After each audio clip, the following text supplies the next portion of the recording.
and welcome to the Pip and Pin podcast tutorials. Today I'm going to be talking about working in the round. To work in the round, you'll either need to use a circular needle like the one that I've got here, or a set of double pointed needles. I'm not going to touch on the double pointed needles today, but I will be working with just circular needles because I find that those are the most popular way to work in the round.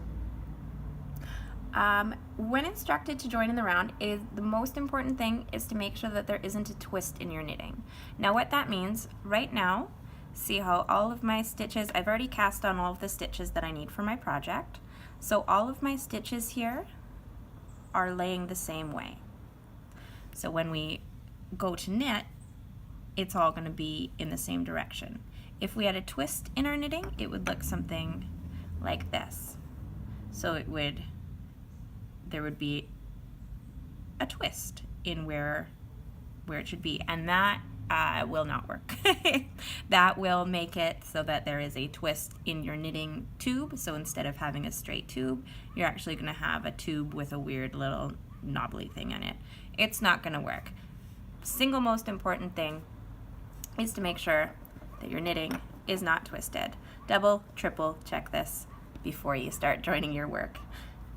So we want to straighten out our cast on edge so it's all laying the same way. And we're going to pick up our knitting. Sorry, I should have had it laying this way. And there it all is, all laying nice and flat the same way. We're going to pick up our knitting and just kind of move. This is our slip stitch. So we're just going to move our first edge onto near the tip of our left needle, and then have this on the tip of our right needle. Before I joined my knitting in the round, I like to place a marker, and that just keeps it so that when we knit our rounds, we always know where the beginning of our round is. So you can use pretty much anything for a stitch marker. I've got a cute little cat one there. You just slip it onto your right hand needle. And then you just start knitting, or purling, or doing whatever you're going to be doing. So you don't have to do anything fancy other than just start going. As long as you make sure your stitches aren't twisted, you're good to go.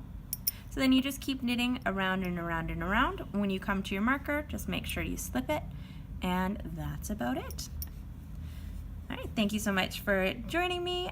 For more knitting tutorials, be sure to check out the Pip and Pin podcast on YouTube.